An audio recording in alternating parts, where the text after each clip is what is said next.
എല്ലാവർക്കും ബിപ്പീസ് ഹൗസിൻ്റെ പുതിയൊരു വീഡിയോയിലേക്ക് സ്വാഗതം. ഇന്ന് രാവിലെ ഞാൻ എണീറ്റ് വന്ന് അടുക്കളയിലെ ജനലങ്ങ് തുറന്നു കഴിഞ്ഞപ്പോഴുണ്ടല്ലോ നല്ല ഭംഗിയുള്ള ഒരു കാഴ്ച. എന്താണെന്നറിയാവോ? ഈ അടുക്കളയുടെ ജനലിൻ്റെ ഇടയ്ക്കോടെ പുറത്തേക്ക് നോക്കുമ്പോഴുണ്ടല്ലോ നമ്മൾ ചെറിയ പറമ്പ് കാണാമല്ലോ. അപ്പോൾ അത് കണ്ടോ, ഞാൻ ഈ ജനലിൻ്റെ ഇടയ്ക്കോടെ കാണിച്ചു തരാം. ഒരു കെട്ട് കണ്ടോ, ഒരു ചെറിയ കെട്ട്. അത് ഞങ്ങളുടെ കത്തിക്കുന്ന കുഴിയാണ് കേട്ടോ. അപ്പോൾ മുമ്പേ ഞങ്ങൾ വന്ന സമയത്തൊക്കെ പ്ലാസ്റ്റിക്കൊക്കെ കത്തിക്കുമായിരുന്നു. ഇപ്പം നമ്മുടെ ഹരിതകർമ്മസേനയുടെ ആൾക്കാർ പ്ലാസ്റ്റിക്കൊക്കെ കൊണ്ടുപോകുമല്ലോ. അപ്പോൾ പ്ലാസ്റ്റിക് ഒന്നും കത്തിക്കാനില്ല, ചുമ്മാ വേസ്റ്റ് പേപ്പറുകൾ എന്തെങ്കിലുമൊക്കെ ഉണ്ടെങ്കിൽ അത് മാത്രം കത്തിക്കും. അപ്പോൾ അതിനുള്ള കുഴി അവിടെ കെട്ടിയിട്ട് അതിന് മേലെ ഒരു ഷീറ്റ് വെച്ചിട്ട് അടച്ച് വെച്ചിരിക്കുകയാണ്. ഞാൻ വല്ല പട്ടിയും പൂച്ചയൊക്കെ വന്ന് ചാടുവോ അങ്ങനെയൊന്നും ചെയ്യണ്ടല്ലോ എന്ന് വിചാരിച്ച് അങ്ങനെ അടച്ച് വെച്ചിട്ടുണ്ട്. പിന്നെ മഴക്കാലത്ത് വെള്ളം കെട്ടാതിരിക്കാനുമായിട്ട്. അപ്പോൾ ഇതിൻ്റെ മേലേക്ക് ഇതിൻ്റെ തൊട്ടടുത്തുള്ള ആ തെങ്ങിന്ന് പൂ വീണ് നിരന്ന് കിടക്കുകയാണ് കേട്ടോ. അത് അടുക്കളയിൽ നിന്ന് കാണാൻ നല്ല ഭംഗിയായിരുന്നേ. കഴിഞ്ഞ ദിവസം ഇങ്ങനെ വീണിട്ട് അവരതെടുത്തിട്ട് പൂക്കളിട്ടതാണ് ഈ കാണുന്നത് കേട്ടോ. അങ്ങനെ എന്തായാലും ഞങ്ങളുടെ ചായ കൂടിയൊക്കെ കഴിഞ്ഞിട്ട് എൻ്റെ അടുപ്പ് പുകയാൻ തുടങ്ങിയിട്ടുണ്ട്. സാധാരണ പോലെ തന്നെ കുട്ടികൾക്ക് അവധിയാണെങ്കിലും ജിസിന് പോകണമല്ലോ. അപ്പോൾ അതുകൊണ്ട് ചോറൊക്കെ കൊണ്ടുപോകേണ്ടതുകൊണ്ട് രാവിലെ തന്നെ ബ്രേക്ക്ഫാസ്റ്റും ലഞ്ചും എല്ലാം പ്രിപ്പയർ ചെയ്തതാണ്. അപ്പോൾ അവധിയാണെന്നുണ്ടെങ്കിൽ ഞാൻ ഈ പിള്ളേരെയും കൂടെ സഹായിക്കാൻ വേണ്ടിയിട്ടാണ് കൂട്ടും കേട്ടോ. അപ്പോൾ കുക്കു ആണെന്നുണ്ടെങ്കിൽ മെയിനായിട്ട് അവൾക്ക് അവധിയൊക്കെ ആണെന്നുണ്ടെങ്കിൽ ബോറടിക്കുന്നു എന്ന് പറഞ്ഞിരിക്കും. അപ്പം ഞാൻ അവളെ എഴുന്നേറ്റ് വന്ന് ഒരു ഗ്ലാസ് പാലൊക്കെ കുടിച്ചിട്ട് അവിടെ ഞാൻ അവളെ തേങ്ങ ചിരണ്ടാനായിട്ട് ഏൽപ്പിച്ചു.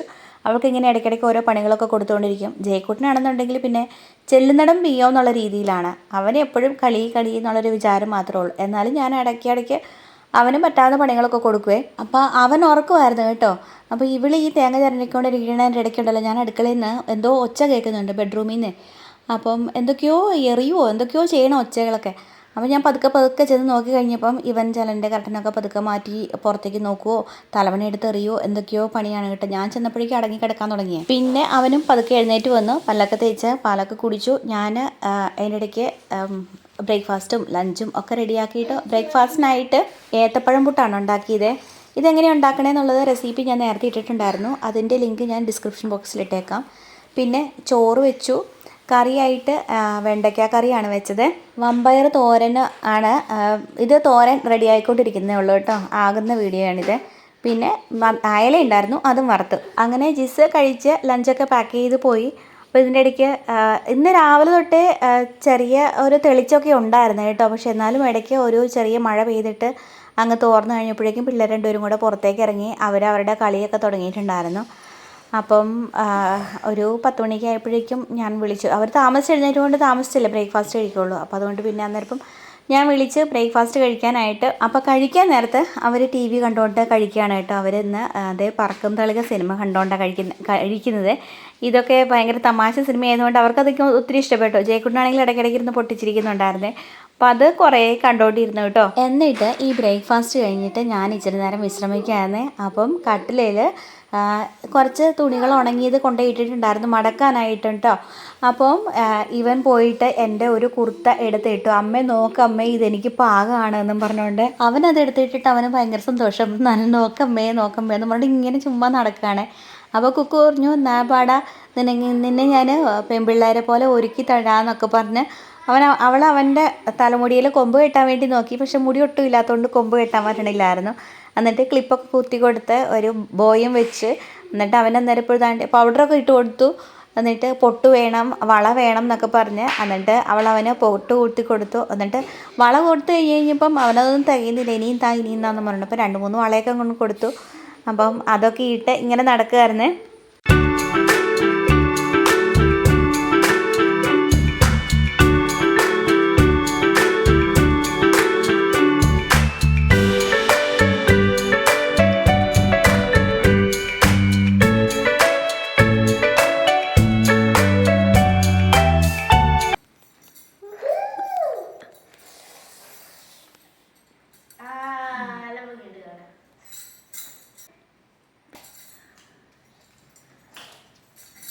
എൻ്റെ കഥ ഇതൊക്കെ കഴിഞ്ഞിട്ടുണ്ടല്ലോ. അവനെ ഒന്നും പഠിപ്പിക്കാനിരുത്തുമായിരുന്നു. കുക്കു പഠിക്കാനിരുന്നു. എന്ന് കഴിഞ്ഞാൽ വരുന്ന ഞായറാഴ്ച അവർക്ക് വേദപാഠത്തിൻ്റെ പരീക്ഷയാണ്. അപ്പം ഇവനാണെങ്കിൽ കുറച്ചേ ഉള്ളൂ. അങ്ങനെ എഴുത്തല്ല, 1-ാം ക്ലാസ്സിലെ പിള്ളേർക്ക് ചോദ്യം ചോദിക്കലാണ്. അപ്പോൾ ഇച്ചിരി പടങ്ങളൊക്കെ ആയിട്ട് ഇച്ചിരി എന്തൊക്കെയോ നമ്മളൊന്ന് പറഞ്ഞ് മനസ്സിലാക്കി കൊടുത്താൽ മാത്രം മതി. അധികമൊന്നും പഠിക്കാനില്ല കേട്ടോ. പക്ഷേ എന്നാൽ പോലും അവന് ഭയങ്കര മടിയാണ് ഇരിക്കാനേ. അപ്പം ഞാൻ എന്തൊക്കെയോ പറഞ്ഞ് അവനെ ഇരുത്തി.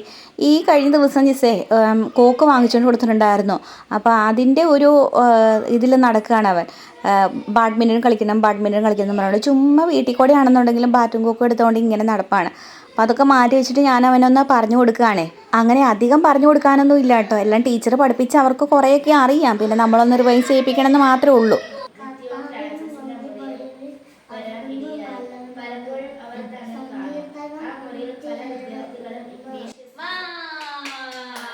അവനെ ഒത്തിരി നേരം ഒന്നും പഠിപ്പിച്ചുകൊണ്ട് ഇരുത്താൻ പറ്റത്തില്ല കേട്ടോ. കുറച്ച് നേരം കഴിയുമ്പോഴേക്കും അവനും മടുക്കും കേട്ടോ. പിന്നെ നമ്മൾ പറയുന്ന ഒന്നും തല കയറുകയല്ല, അവൻ വേറെ ഓരോ ചിന്തകളൊക്കെ ആയിരിക്കും. അപ്പോൾ അതുകൊണ്ട് കുറച്ച് പഠിപ്പിച്ചിട്ട് ഞാൻ നിർത്തും. അങ്ങനെ അതിന് ശേഷം ഞാനുണ്ടല്ലോ രണ്ടുപേരുടെയും ബാഗ് എടുക്കുവാണേ, സ്കൂളിൽ കൊണ്ടുപോകേണ്ട ബാഗ്. അപ്പം സാധാരണ ഇപ്പോൾ ഈ ഓണത്തിൻ്റെ അവധി, ക്രിസ്മസിൻ്റെ അവധി, അതുപോലെ വലിയ അവധിയിലുണ്ടല്ലോ 2 മാസത്തെ, ആ അവധിയൊക്കെ ആകുന്ന സമയത്ത് കൂടുതൽ ദിവസങ്ങളുണ്ടല്ലോ. അപ്പം അതുകൊണ്ട് ഈ അവധി ആവണ സമയത്ത് ഞാൻ ഇവരുടെ രണ്ടുപേരുടെയും ബാഗ് ഒന്ന് കഴുകി വെക്കാറുണ്ട്. അപ്പം ഉണങ്ങാനിപ്പം മഴയൊക്കെ ആയതുകൊണ്ട് ഈ ഇടയ്ക്ക് ദിവസങ്ങളിലൊക്കെ എന്തെങ്കിലും ഭക്ഷണത്തിൻ്റെ ഇതൊക്കെ വീണ് കഴിഞ്ഞിട്ടുണ്ടെങ്കിൽ പോലും കഴുകാൻ പറ്റുകയില്ലായിരുന്നേ. ഞാൻ നനഞ്ഞ തുണിയൊക്കെ വെച്ചിട്ട് തുടച്ചെടുക്കുകയൊക്കെയായിരുന്നു ചെയ്യുന്നത്. ഇടയ്ക്ക് ഇവൻ്റെ ജയ്ക്കുട്ടൻ്റെ ബാഗിലാണെന്നുണ്ടെങ്കിൽ കറിയൊക്കെ വീണിട്ടുണ്ടായിരുന്നേ. അപ്പം അതൊക്കെ ഞാൻ നനഞ്ഞ തുണി വെച്ച് തുടച്ചെടുക്കുകയൊക്കെ ആയിരുന്നു ചെയ്തിരുന്നത്. അപ്പോൾ എല്ലാ അവധിക്കും ഞാനിതുമാതിരി കഴുകാറുണ്ട്. അങ്ങനെ അതുകൊണ്ട് ഞാനിത് കഴുകാനായിട്ട് എടുക്കുകയാണ്. അപ്പോൾ ഇത്രയും ദിവസമായിട്ട് ഒരു 3-4 ദിവസം കഴിഞ്ഞു അവധി തുടങ്ങിയിട്ട്. പക്ഷേ എനിക്ക് എടുക്കാനുള്ള സമയം കിട്ടിയിട്ടില്ലായിരുന്നു. അപ്പോൾ അവരുടെ ബാഗിനുള്ളിലുണ്ടായിരുന്ന സാധനങ്ങളെല്ലാം മാറ്റിയിട്ട് കുക്കുവിൻ്റെ ബാഗിനകത്ത് കുറച്ച് ക്വസ്റ്റ്യൻ പേപ്പറും അങ്ങനെ മുട്ടായി കടലാസോ അതൊക്കെ ഉണ്ടായിരുന്നു. അതെല്ലാം മാറ്റിയിട്ട് ഞാനിതെല്ലാം സോപ്പ് വെള്ളത്തിൽ മുക്കി വെച്ചു. ഈ സമയത്ത് കുക്കും എഴുന്നേറ്റിട്ടുണ്ടായിരുന്നു പഠിച്ചിട്ട്. അപ്പം രണ്ടുപേരും കൂടെ പിന്നെയും ബാഡ്മിൻ്റൺ കളിക്കാൻ തുടങ്ങി കേട്ടോ. ഇപ്പോൾ ഈ കഴിഞ്ഞ ദിവസം കോക്ക് വാങ്ങിച്ച് കഴിഞ്ഞപ്പോഴേക്കും ജയക്കുട്ടനാണെന്നുണ്ടെങ്കിൽ ബാഡ്മിൻ്റണിൻ്റെ പ്രാന്ത് കയറിയേക്കുമെന്ന് പറയാം. എന്ന് വെച്ച് കഴിഞ്ഞാൽ എപ്പോഴും ഇതൊക്കെ തന്നെ കളി. അപ്പോൾ കുക്കുവിനെ വിളിച്ചിറക്കി രണ്ടുപേരും കൂടെ കളിയാണ് കേട്ടോ. അപ്പം കുറച്ച് ചെറിയൊരു വെയിലൊക്കെ തെളിഞ്ഞിട്ടുണ്ട്. അപ്പം ഞാൻ വിചാരിച്ചു വെയിലൊക്കെ കൊള്ളുന്നത് നല്ലതല്ലേ അത്യാവശ്യം, അതുകൊണ്ട് പോയിരുന്ന് കളിച്ചോളാൻ പറഞ്ഞേ. അതിൻ്റെ ഇടയ്ക്ക് ഞാൻ ഈ കൊണ്ടു കൊടുക്കുന്നത് ഉപ്പിട്ട കഞ്ഞിവെള്ളമാണ് കേട്ടോ. കഞ്ഞിവെള്ളം കാണുമ്പോഴേക്കും എനിക്ക് തോന്നുന്നു ഇപ്പോഴത്തെ എല്ലാ പിള്ളേരും അങ്ങനെയാണെന്ന് തോന്നുന്നു. കഞ്ഞിവെള്ളം ഇഷ്ടമല്ല കുടിക്കാൻ വേണ്ടിയിട്ട്.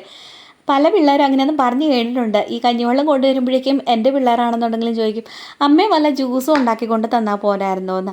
അപ്പം ഞാൻ പറയും കഞ്ഞിവെള്ളത്തിനാണ് കൂടുതൽ ശക്തി കിട്ടുക എന്നൊക്കെ പറഞ്ഞുകൊണ്ട് നിർബന്ധിച്ച് എന്തായാലും കുടിപ്പിക്കും കേട്ടോ. അവധിയുള്ള മിക്കവാറും ദിവസങ്ങളിൽ ഞാനിങ്ങനെ രാവിലെയൊക്കെ ചോറ് വെക്കുമ്പോഴേ കഞ്ഞിവെള്ളം എടുത്ത് മാറ്റി വെക്കും, എന്നിട്ട് അവരെ കൊണ്ട് കുടിപ്പിക്കും. അപ്പം ഈ കളി കളിച്ച് കഴിഞ്ഞിട്ട് അവർ കയറി കഴിഞ്ഞപ്പം ഞാൻ പറഞ്ഞു കുറച്ച് അടയ്ക്ക കിടപ്പുണ്ട്, അതൊന്ന് പെറുക്കിയെടുത്തോളാൻ പറഞ്ഞു.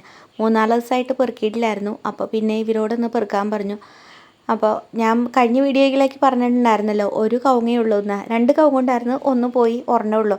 നമ്മളുടെ സംരക്ഷണമൊന്നുമില്ല. പാവം കവുങ്ങ് ഒരു മൂലയ്ക്ക് നിന്ന് കായ്ക്കുന്നു, കാ പഴുത്ത് കഴിയുമ്പോൾ വീഴുന്നു, നമ്മൾ പെറുക്കിയെടുക്കുന്നു, അത്രേ ഉള്ളൂ കേട്ടോ. എന്തായാലും ഉള്ള പറമ്പിലെ ഒരു ഇത്തിരി കാര്യങ്ങളൊക്കെ കുട്ടികളെ കൊണ്ട് തന്നെത്താനെ ചെയ്യിപ്പിക്കുവാണെങ്കിൽ അവർക്കിതൊരു എക്സ്പീരിയൻസ് ആയിക്കോളുമല്ലോ എന്നും വിചാരിച്ചു.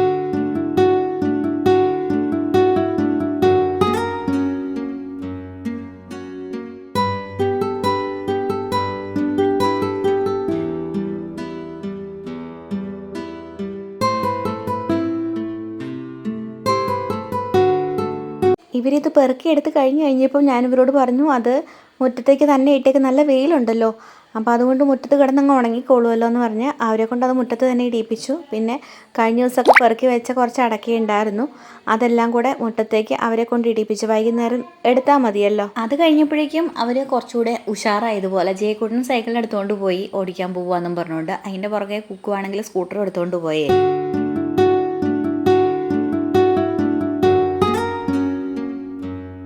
ഈ കളിയെല്ലാം കഴിഞ്ഞപ്പോഴേക്കും ഉച്ചയ്ക്ക് എല്ലാവർക്കും വിശന്ന് തുടങ്ങി, ചോറുണ്ണാനുള്ള നേരമായി. അപ്പോൾ ഞങ്ങൾ ചോറുണ്ണാൻ തുടങ്ങുകയാണ്. രാവിലെ ഉണ്ടാക്കിയ ചോറും വെണ്ടയ്ക്ക കറിയും വമ്പയർ തോരനും അയല വറുത്തതും കൂട്ടി ഞങ്ങൾ ചോറുണ്ടിട്ട് കുറച്ച് നേരം വിശ്രമിച്ചു. ഞാൻ കുറച്ച് നേരം വിശ്രമിച്ചു, പിള്ളേർ കുറച്ച് നേരം TV ഒക്കെ കണ്ടുകൊണ്ടിരുന്നേ. അത് കഴിഞ്ഞപ്പോഴേക്കും എന്നാ സംഭവിച്ചതെന്ന് അറിയാമോ? കഴിഞ്ഞ ആഴ്ച ഇവിടെ ഒരു ചേച്ചി വന്നിട്ടുണ്ടായിരുന്നു പറമ്പിൽ കാട് പറിക്കാനായിട്ട്. അപ്പോൾ ഒരു ഇച്ചിരി ഭാഗം കംപ്ലീറ്റ് ചെയ്യാൻ പറ്റിയില്ല, ചേച്ചിക്ക് പറിച്ച് തീർക്കാൻ പറ്റിയില്ല. അപ്പോൾ ആ ചേച്ചിയുടെ വാക്കത്തേക്ക് ഇവിടെ വെച്ചിട്ടായിരുന്നു പോയത്. ഞാൻ പിന്നെ എടുത്തോളാമെന്ന് പറഞ്ഞുകൊണ്ട് എന്നിട്ട് ആ ചേച്ചി എൻ്റെ വിശ്രമമൊക്കെ കഴിഞ്ഞപ്പോഴേക്കും ആ ചേച്ചി വന്നു. ഞാൻ ആ വാക്കത്തി എടുത്ത് പിന്നെ ബാക്കി ഉണ്ടായിരുന്ന ആ കാടും കൂടെ പറിച്ചിട്ട് പോകാമെന്നും പറഞ്ഞുകൊണ്ട്. അപ്പോൾ പിന്നെ ആ ചേച്ചിക്ക് പിന്നെ ചായ കൊടുക്കണമല്ലോ, അപ്പോൾ ചായക്ക് കടിയൊന്നുമില്ല. ഞാൻ പെട്ടെന്ന് താകൃതി പിടിച്ചിട്ട് പഴംപൊരി ഉണ്ടാക്കാൻ നോക്കുമായിരുന്നു. ഏത്തപ്പഴം ഇരിപ്പുണ്ടായിരുന്നേ, എന്നാൽ പിന്നെ പെട്ടെന്ന് പഴംപൊരി എടുക്കാൻ ഭയങ്കര ഒരു തിരക്ക് ആ സമയമായപ്പോഴേക്കും. അപ്പം ഞാൻ മാവ് കുഴച്ച് ശരിയായില്ല, അത് അപ്പടി ലൂസായിപ്പോൾ. ഇത് കണ്ടോ, എൻ്റെ പഴംപൊരി കണ്ടോ, എല്ലാം കൂടെ ഒട്ടി ഒട്ടി അങ്ങ് പോയി. എങ്ങനെയൊക്കെ ഇത് ആദ്യത്തെ സെക്ഷൻ ഉണ്ടാക്കിയതിൻ്റെ ഒരു സൈഡ് കുറച്ച് കരിഞ്ഞും പോയി. എന്തായാലും അങ്ങനെയൊക്കെ ആക്കി ഞങ്ങൾ ചായ കുടിച്ചു കേട്ടോ. അപ്പോൾ ആദ്യത്തെ സെക്ഷനെ കുറച്ച് കരിഞ്ഞു പോയിട്ടുണ്ടായിരുന്നുള്ളൂ, അടുത്ത സെക്ഷൻ തൊട്ട് വലിയ കുഴപ്പമൊന്നുമില്ലായിരുന്നു. ഇങ്ങനെ ആയെങ്കിലും കഴിക്കാൻ അങ്ങനെ കുഴപ്പമൊന്നുമില്ലായിരുന്നു കേട്ടോ. എന്തായാലും തിരക്കിട്ട ആ പണി അങ്ങ് കഴിഞ്ഞു. അത് കഴിഞ്ഞപ്പോഴേക്കും പിറ്റേ ദിവസം അപ്പം ഉണ്ടാക്കാൻ വേണ്ടിയിട്ട് അരി വെള്ളത്തിലിട്ടുണ്ടായിരുന്നു. അപ്പോൾ ഞാൻ അരി ഉണ്ടല്ലോ കൊണ്ടുവന്നത് കൂടിനകത്തുനിന്ന് വേറെ ഡപ്പയ്ക്കകത്തോട്ട് ആക്കിയില്ലായിരുന്നേ. അപ്പോൾ ഈ കൂടെ എനിക്ക് തുറക്കാൻ പറ്റണില്ലായിരുന്നു. പിന്നെ ഞാനത് മുറിച്ചിട്ട് വേറെ ഡപ്പയ്ക്കകത്തോട്ട് ഇട്ട് വെച്ചു. എന്നിട്ട് അപ്പം ഉണ്ടാക്കാനുള്ള ആവശ്യത്തിന് അരി എടുത്തിട്ട് കഴുകി വാരി വെള്ളമൊക്കെ ഒഴിച്ച് വെച്ചു കേട്ടോ. അത് കഴിഞ്ഞപ്പോഴേക്കും കുക്കു പള്ളിയിൽ പോകാൻ തുടങ്ങി. വൈകിട്ട് കുർബാനയുണ്ട്. അപ്പോൾ ഇവിടെ അടുത്ത് തന്നെയാണ് പള്ളി. അപ്പോൾ അവളുടെ കസിൻ്റെ കൂട്ടത്തിൽ പള്ളിയിൽ പോവുകയാണ് കേട്ടോ. അപ്പോൾ ഈ സമയത്ത് ജയക്കൂട്ടൻ കളിയായിരുന്നു. ജയക്കൂട്ടൻ്റെ കൂട്ടുകാരൻ വന്നിട്ടുണ്ട് കളിക്കാനായിട്ട്. അപ്പം ഞാൻ ഈ ചായ വെക്കണതിന് മുമ്പ്, അതായത് പഴംപൊരി ഉണ്ടാക്കാൻ തുടങ്ങിയപ്പോഴേക്കും അവൻ വന്നിട്ടുണ്ടായിരുന്നു കേട്ടോ കളിക്കാൻ വേണ്ടിയിട്ട്. അന്നേരം ഇപ്പോൾ ആദ്യം തന്നെ ഉണ്ടല്ലോ ഇവർ രണ്ടുപേരും കൂടെ സൈക്കിളും സ്കൂട്ടറും ഒക്കെ എടുത്തുകൊണ്ട് ഭയങ്കര പറപ്പിക്കലായിരുന്നേ. അപ്പോൾ ഇങ്ങനെ ഇതുപോലെ പറപ്പിക്കലും പിന്നെ മരത്തേ കയറലും ചാടലും മറിയലും ഒക്കെ ഭയങ്കര കുരുത്തക്കേടായിരുന്നു. അപ്പോൾ ഞാനിവരെ രണ്ടുപേരും ഇടയ്ക്കിടയ്ക്ക് വഴക്കൊക്കെ പറഞ്ഞ് കയറ്റിയതാണ് കേട്ടോ. എന്തെങ്കിലുമൊക്കെ പറ്റി പോയിട്ടുണ്ടെങ്കിലേ, അപ്പോൾ അതുകൊണ്ട് അങ്ങനെ ഇവരെ വഴക്ക് പറയാൻ പോയതാണ് എൻ്റെ പഴംപൊരി കരിഞ്ഞു പോയതും. അപ്പോൾ അതുകൊണ്ട് ഇപ്പോൾ അവരുണ്ടല്ലോ മണ്ണൊക്കെ കുഴിച്ച് എന്തോ നടാൻ പോവുകയാണ് എന്നൊക്കെ പറഞ്ഞുകൊണ്ട് എന്തൊക്കെയോ പരിപാടികളൊക്കെയാണ് കേട്ടോ. അപ്പോൾ ഈ സമയത്ത് ഞാൻ രാവിലെ മുക്കി വെച്ചിരുന്ന ബാഗ് ഉണ്ടല്ലോ അത് കഴുകുവാണ് കേട്ടോ. അപ്പോൾ ഇതിൻ്റെ ഇടയ്ക്ക് ഉണ്ടായിരുന്ന ബാക്കി കുറേ പണികളൊക്കെ ഉണ്ടായിരുന്നു. അതൊന്നും എനിക്ക് വീഡിയോ എടുക്കാൻ പറ്റിയില്ല കേട്ടോ. എല്ലാം നമുക്കങ്ങനെ വീഡിയോ എടുക്കാൻ പറ്റത്തില്ലല്ലോ. ഈ മൊബൈൽ ട്രൈപോഡിൽ വെച്ചിട്ട് അങ്ങോട്ട് മാറ്റി വയ്ക്കുക, ഇങ്ങോട്ട് മാറ്റി വയ്ക്കുക, പിന്നെ അതിൻ്റെ ഇടയ്ക്ക് എന്തെങ്കിലും മെസ്സേജ് വന്നിട്ടുണ്ടോ എന്ന് നോക്കണം. അല്ലെങ്കിൽ പിന്നെ ആരെങ്കിലും വിളിച്ചു കഴിഞ്ഞാൽ ഫോൺ എടുക്കും, അല്ലെങ്കിൽ നമ്മൾ ആരെങ്കിലും വിളിക്കാൻ പോകും. അപ്പോൾ അങ്ങനെയൊക്കെ ഉള്ളത് കൊണ്ട് എപ്പോഴും ഈ ഫോണിൽ അങ്ങനെ പിടിക്കാൻ പറ്റത്തില്ലല്ലോ. അപ്പോൾ ഇനിയും എന്തൊക്കെയോ പണികൾ ബാക്കിയുണ്ട്. ഇന്നത്തെ എൻ്റെ വീഡിയോ ഇതും കൊണ്ട് വൈൻഡപ്പ് ചെയ്യാണ്. Bye bye.